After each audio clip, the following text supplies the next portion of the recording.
వేదిక మీద ఉన్న ఇతర ఉన్నతాధికారులు, ప్రజాప్రతినిధులు చాలా సమయం నుండి నల్లజరువు ప్రారంభోత్సవ కార్యక్రమానికి ఎదురు చూస్తున్న కుక్కట్పల్లి యువమిత్రులందరికీ కూడా మనస్ఫూర్తిగా అభినందనలు, ధన్యవాదాలు తెలియజేస్తున్నా. నిజంగా ఈరోజు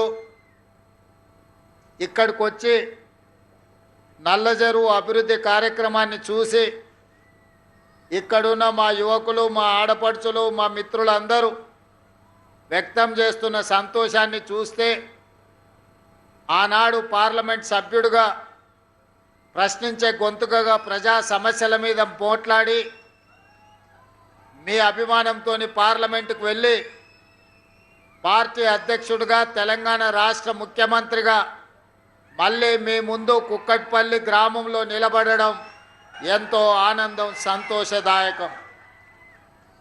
ఆనాడు పార్లమెంట్ సభ్యుడిగా ఈ ప్రాంతాన్ని ఎంత అభివృద్ధి చెయ్యాలన్న కోరిక నాకు ఉన్న పరిస్థితులు, నిధులు అనుకూలించకపోవడంతో ఆ రోజు మీరు ఆశించిన నేను చేయాలనుకున్న అభివృద్ధిని పూర్తి స్థాయిలో ఆనాడు చేయలేకపోయినా, కానీ ఈనాడు మీ అందరి ఆశీర్వాదంతో, మీ అందరి అభిమానంతో తెలంగాణ రాష్ట్ర ముఖ్యమంత్రిగా బాధ్యతలు చేపట్టి ఆనాడు నేను చేయలేకపోయిన అభివృద్ధి మల్కాజ్గిరి పార్లమెంటు నియోజకవర్గంలో ప్రతి కాలనీలో చెయ్యగలిగిన అభివృద్ధి 100% చెయ్యడానికి నా బాధ్యత తీసుకుంటా.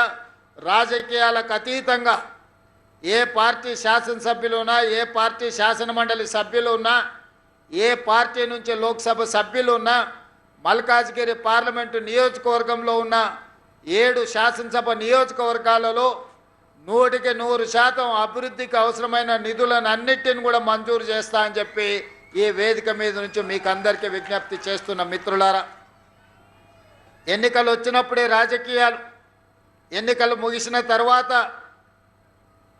అభివృద్ధి, సంక్షేమాన్ని ముందుకు తీసుకుపోవాలనేది నా విధానం. అభివృద్ధి వేదికల మీద రాజకీయాలు చర్చించడం నాకు ఇష్టం లేదు. అందుకే ఈనాడు ఎంతమంది ఎన్ని విమర్శలు చేసినా, ఎన్ని ఆరోపణలు చేసినా, హైడ్రా ప్రారంభించినప్పుడు, హైడ్రా పనులు కొనసాగిస్తున్నప్పుడు చాలామంది చాలా తీవ్రమైన ఆరోపణలు చేసింది. ఎవరు ఏ ఆరోపణలు చేసినా నా ఆలోచనలో, నా సంకల్పంలో నాకు ఎలాంటి దురుద్దేశాలు లేవు కాబట్టి వాటన్నిటి విమర్శలను మౌనంగా, సహనంతో నేను వాటిని భరించిన.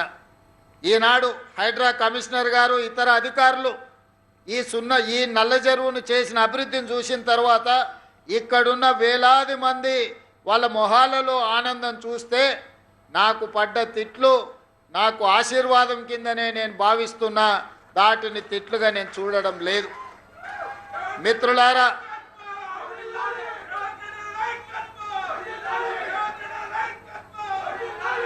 వివిధ జిల్లాల నుంచి, వివిధ రాష్ట్రాల నుంచి, వివిధ దేశాల నుంచి కూడా మన ప్రాంతానికి ఉద్యోగ ఉపాధి అవకాశాల కోసం ఇక్కడికి తరలి వస్తున్నారు. మనం కళ్ళు మూసి తెరిచే లోపల వేల మంది, లక్షలైనరు. ఇవాళ లక్షల జనాభా 1,34,00,000కు పెరిగిపోయింది అని అంటే ఈ మహానగరం ఈరోజు ప్రపంచంతోనే పోటీ పడే విధంగా ఈరోజు అభివృద్ధి చెందుతున్నది. ఈరోజు లక్షలాది మంది ఇతర ప్రాంతాల నుంచి ఇక్కడికి వచ్చినప్పుడు నివసించడానికి స్థలం లేకనో, అవకాశం ఉన్న దగ్గర చిన్న చిన్న గుడిసెలు వేసుకోనో, లేకపోతే వాళ్ళ ఆదాయంలో 1-2 గదులు నిర్మించుకోనో, ప్రభుత్వ స్థలాలలో లేకపోతే చెరువుల్లో నిర్మాణం చేసుకొని ఉండొచ్చు. కానీ అనధికారికంగా అలా కట్టుకున్న వాటిని తొలగించినప్పుడు కొంతమంది పేదలకు నష్టం జరిగి ఉండొచ్చు, ఇంకొంతమంది పేదలకు దుఃఖం కలిగి ఉండొచ్చు. ఇవాళ నేను వేదిక మీద నుంచి స్థానిక శాసనసభ్యులు, అదేవిధంగా మిత్రుల అరికపూడి గాంధీ గారికి నేను సూచన చేస్తున్నా. ఈ విధంగా ఎవరైనా నిర్వాసితులు జరిగితే, వాళ్ళు ఏవైనా నివాస స్థలం కోల్పోతే వాళ్లకు కొన్ని డబుల్ బెడ్రూమ్ ఇండ్లు నేను తీసిపెట్టినా, నిజమైన అర్హులైన పేదలుంటే వాళ్లకు నివసించడానికి అవసరమైన వసతిని కల్పిద్దాము. మీరు వాటికి సంబంధించిన వివరాలు సేకరించండి. ఏ పేదవాడిని ఇబ్బంది చేయడం, ఏ పేదవాడి ఇల్లు కూలగొట్టడం మన ప్రభుత్వం యొక్క ఉద్దేశం కాదు. కానీ బస్తీలలో, కాలనీలలో, మనం నివసించే ప్రాంతాలలో ఈరోజు నీళ్లు నిలిచే ప్రాంతాన్ని మనం ఆక్రమించుకుంటే, చెరువులలో మనం అక్రమ నిర్మాణాలు చేపడితే చిన్న వర్షం వచ్చినా ఆ నీళ్లు మన కాలనీలోకి, మన ఇళ్లలోకి వచ్చి జీవితకాలం కష్టపడిన మన సొమ్మంతా తినడానికి బియ్యం నుంచి చదువుకున్న పిల్లల సర్టిఫికెట్లతో పాటు మన బట్టలు, మన సర్టిఫికెట్లు, మన టీవీలు, మన ఫ్రిడ్జులు, చివరికి మనం కప్పుకునే దుప్పట్ల నుంచి మంచాల వరకు నీళ్ళల్లో ఈరోజు తడిసిపోతున్నాయి. వరదలు వచ్చినప్పుడు నేను ఇక్కడికి వచ్చిన నడుముల లోతు నీళ్ళల్లో నిజాంపేట ఈ ప్రాంతంలో ఎక్కడైతే వరదలు వచ్చి కాలనీలు మునిగిపోయినాయో ఈ ప్రాంతంలో నేను వచ్చి తిరిగి చూసిన. ఆ రోజు నేను చూసింది, నీళ్లు ఎక్కడైతే ఉంటాయో నీళ్ళ నివాస ప్రాంతాన్ని మనం ఆక్రమించుకుంటున్నాం. నీళ్లు వెళ్ళడానికి, నీళ్లు నిలవడానికి స్థలం లేకపోవడం వల్ల ఆ నీళ్లు మన ఇళ్లల్లోకి, మన కాలనీల్లోకి, మన వీధుల్లోకి వస్తున్నాయి. అందుకే ఈరోజు కొద్దిమందికి కష్టమో నష్టమో వచ్చినా, కొంతమంది బాధపడినా ఈరోజు ఈ చెరువుల పునరుద్ధరణ కార్యక్రమాన్ని మనము తీసుకున్నాము. ఈరోజు చెరువులు, నాలను ఆక్రమించుకున్న పెద్దలకు, మిత్రులకు, శ్రేయోభిలాషులకు నా సూచన ఒక్కటే, మీకు న్యాయం చేయడానికి ప్రభుత్వం ఉన్నది, మీరు సహకరించండి. ఇట్లా ఆహ్లాదకరమైన వాతావరణంలో చెరువులను మనం పునరుద్ధరించుకుంటే మన సంస్కృతి, మన హైదరాబాదు ఒక గొప్ప నగరంగా రాణిస్తుంది. మనం బతుకమ్మ పండుగలు చేసుకోవడమే కాదు, సాయంత్రం పూట కుటుంబ సభ్యులతోని మనం వాకింగ్ చేసుకోవడానికి కానీ ఈ లేక్ల ఒడ్డునే ఈరోజు మనము స్టాల్స్ పెట్టడానికి స్వయం సహాయక సంఘాలకు షాపులు ఇవ్వమని చెప్తున్నా. కుటుంబాలు సాయంత్రము ఈ వాకింగ్కి వచ్చిన సమయంలో పాలు కొనుక్కోవాలనుకున్నా, కూరగాయలు కొనుక్కోవాలనుకున్నా, ఇంటికి కావాల్సిన వస్తువులను కొనుక్కోవాలనుకుంటే కూడా ఇక్కడ అందుబాటులో పెట్టండి. అదేవిధంగా కాలనీల పిల్లలకు ఎక్కడ ఆడుకోవడానికి ఆటల స్థలాలు లేవు. రోడ్ల మీద ఆడుకోవడానికి పోతే యాక్సిడెంట్లలో పిల్లలు మరణిస్తున్నారు. కాబట్టి ఈరోజు కాలనీలలో ఉండే పిల్లలకు ఎక్కడ ఆట విడుపు కానీ ఆడుకోవడానికి ఎక్కడ స్థలాలు లేకపోవడం వల్ల ఈరోజు చాలామంది మధ్యతరగతి కుటుంబాలకు తీరని దుఃఖం మిగులుతుంది. రోడ్ల మీద ఆడుకుంటుంటే వేగంగా వచ్చే వాహనాలకు ప్రమాదంలో వాళ్ళు చచ్చిపోతున్నారు. ఇవాళ పిల్లల మరణాన్ని, ఆ తల్లిదండ్రుల దుఃఖాన్ని ఈరోజు నిలువరించాలంటే ఇలాంటి చెరువులను అభివృద్ధి చేసుకోవాలి. చెరువుల ఒడ్డున ఆట స్థలాలను మనము పునరుద్ధరించుకోవాలి. ఇంతకుముందే ఇక్కడ ఇంకా షటిల్ కోర్టు కానీ ఇతర విషయాలను మంజూరు చేయాలని అడుగుతున్నారని కమిషనర్ రంగనాథ్ గారు చెప్పినారు. తప్పకుండా దీనికి సంబంధించి నిధులు ఏం కావాలనో మున్సిపల్ కమిషనర్ గారికి సూచన చేస్తున్నా. ఒక్కసారి మొత్తం అంచనా వేసి స్థానికులతో మాట్లాడి మనం చెయ్యగలిగిన పనులు, స్థలం ఉంటే తక్షణమే కొత్త మున్సిపల్ కమిషనర్ గారికి నేను ఆదేశాలు ఇస్తున్నా. వాళ్ళకి ఏమేం కావాలనో నిధులను మంజూరు చేద్దాం. నా ఉద్దేశం ఒక్కటే, ఇవాళ నల్ల చెరువు కావచ్చు, సున్న చెరువు కావచ్చు, ఫాక్స్ సాగర్ కావచ్చు, లేకపోతే తుమ్మిడికుంట కావచ్చు, ఇట్లా ఈ ప్రాంతంలో ఉండే చెరువులన్నిటిని కూడా మనం పునరుద్ధరించుకుందాం. ఇవాళ కృష్ణారావు గారు నాలాకి రీటైనింగ్ వాళ్ళు అడిగిండు, తప్పకుండా వాటిని కూడా నిర్మించుకుందాం. మనం ఇందిరమ్మ కాలనీలో కావాల్సిన పైప్ లైన్ కూడా మిగతాది అశోక్ రెడ్డికి చెప్తున్న వాటర్ వర్క్స్కు అక్కడ ఏం సమస్య ఉందో దాన్ని పరిష్కరించండి. ఆనాడు ఎంపీగా నా ఎంపీ నిధుల నుంచి ఆ కాలనీలో ₹1 కోటి నిధులు ఇచ్చి ఆ రోజు మనం ఆ పనులు చేయడానికి ఆదేశాలు ఇచ్చినాం. ఇవాళ మనదే ప్రభుత్వం ఉన్నది, ఆ సమస్యను పరిష్కరించాల్సిన బాధ్యత మన మీద ఉన్నది. అక్కడ ఉన్నోళ్ళందరూ పేదోళ్ళు, వలస వచ్చినోళ్ళు. ఆనాడు ఐడిపిఎల్ పరిశ్రమ నిర్మించేటప్పుడు అక్కడ కూలీలుగా పనిచేసిన వాళ్ళే ఎక్కువ మంది అక్కడ ఉన్నారు. వాళ్ళని ఆదుకొని వాళ్ళ కనీస మౌలిక వసతులను కల్పించాల్సిన బాధ్యత ప్రభుత్వం మీద ఉన్నది. ఆనాడు మేము మాట ఇచ్చినాం, ఈనాడు వాటిని పూర్తి చేయాల్సిందిగా నేను అధికారులకు ఆదేశాలు ఇస్తున్నా. మిత్రులారా, ఇవాళ మనం ఈ నగరాన్ని ఒక మంచి నగరంగా మార్చుకుందాం. ఇవాళ మీరు అందరు చూస్తున్నారు, ఢిల్లీలో కాలుష్యంతో ఇవాళ ఢిల్లీలో నివసించలేని పరిస్థితులు వచ్చినాయి. పాఠశాలలు సెలవులు ఇస్తున్నారు, ప్రభుత్వ ఆఫీసులు సెలవులు ఇస్తున్నారు. ఇవాళ పార్లమెంటు కూడా సెలవులు ఇచ్చే పరిస్థితి ఢిల్లీలో వచ్చింది.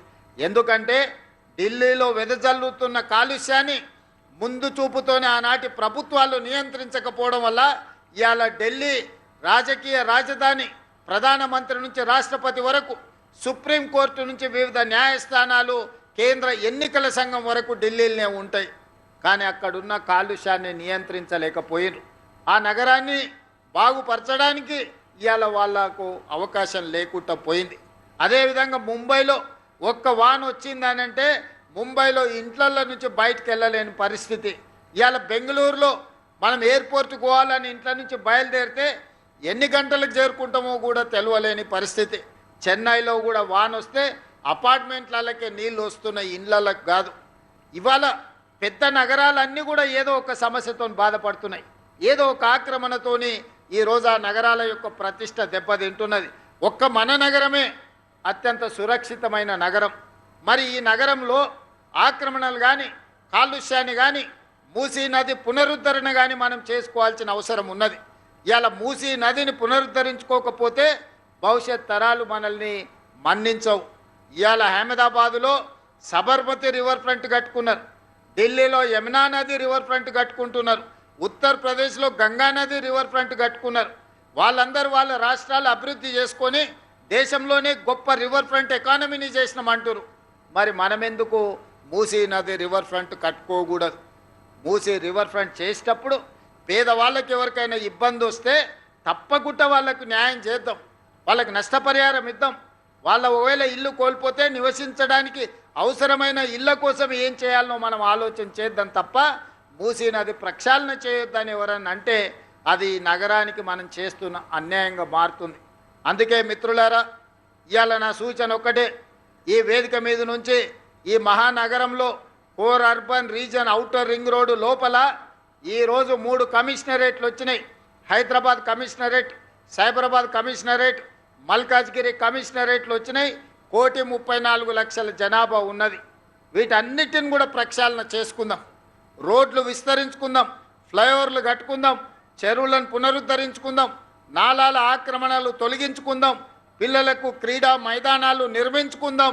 ఒక మంచి నగరంగా, ఒక అభివృద్ధి చెందుతున్న నగరంగా మన హైదరాబాదు నగరాన్ని మనం అభివృద్ధి పదం వైపు తీసుకెళ్దాం. ఎందుకంటే 5 ఏళ్ళు మల్కాజ్గిరి పార్లమెంట్ సభ్యుడిగా అన్ని కాలనీలు, అన్ని బస్తీలు తిరిగిన, ఇక్కడున్న కార్పొరేట్ కౌన్సిలర్ స్థాయి నాయకులతో కూడా నాకు వ్యక్తిగతంగా పరిచయాలు ఉన్నాయి. బస్తీలలో బస్తీ నాయకులతో నాకు వ్యక్తిగత సంబంధాలు ఉన్నాయి. అందరిని నేను గుర్తుపడతా, బస్తీల సమస్యలు నాకు తెలుసు. ఇవాళ నా సూచన ఒక్కటే, పని చేయించుకోకపోతే మీదే తప్పు. పని చేయడానికి నేను సిద్ధంగా ఉన్నా, నిధులు విడుదల చేయడానికి నేను సిద్ధంగా ఉన్నా. మీకు మంచిగా యాక్టివ్గా పనిచేసే కమిషనర్లను మీకు ఇచ్చిన, మీ సమస్యల్ని వినే అధికారులను మీ దగ్గరికి పంపించిన, జోనల్ కమిషనర్లు కానీ, మున్సిపల్ కమిషనర్ కానీ, పోలీస్ కమిషనర్ను కానీ, డీసీపీలను కానీ ప్రజలతో కలిసిపోయి ప్రజల సమస్యల్ని విని ఈ ప్రాంతాన్ని అభివృద్ధి పదం వైపు నడిపించే మంచి అధికారులను మీకు ఇచ్చిన. మీరు సమన్వయం చేసుకోండి, మీరు అనుమతులు తెచ్చుకోండి, అభివృద్ధిని అడ్డుకోకండి. ఎవరికైనా ఏదైనా ఇబ్బంది ఉంటే నా దృష్టికి తీసుకురండి. వీళ్ళకి నష్టం జరిగింది, ఈ నష్ట పరిహారాన్ని ఏదో విధంగా ప్రభుత్వం నుంచి అందే విధంగా. ఇవాళ స్థలం ఎవరిదైనా నిజంగా పట్టా ఉండి యజమాన్యపు హక్కులు ఉంటే వాళ్ళకి టీడీఆర్ ఇద్దాం, వాళ్ళని ఏ విధంగా ఆదుకుందామో చెప్పండి. వాళ్ళకి నష్టపోయిన వాళ్ళని బాధ పెట్టాలనేది మన ఉద్దేశం కాదు. ఎవరికైనా నష్టం జరిగితే నష్టాన్ని పూడ్చే పని చేద్దాం, కానీ అభివృద్ధిని మాత్రం అడ్డుకోకండి. ఇవాళ ఇప్పుడు గిన మనం చేసుకోకపోతే ఇంకెప్పుడూ చెయ్యరు.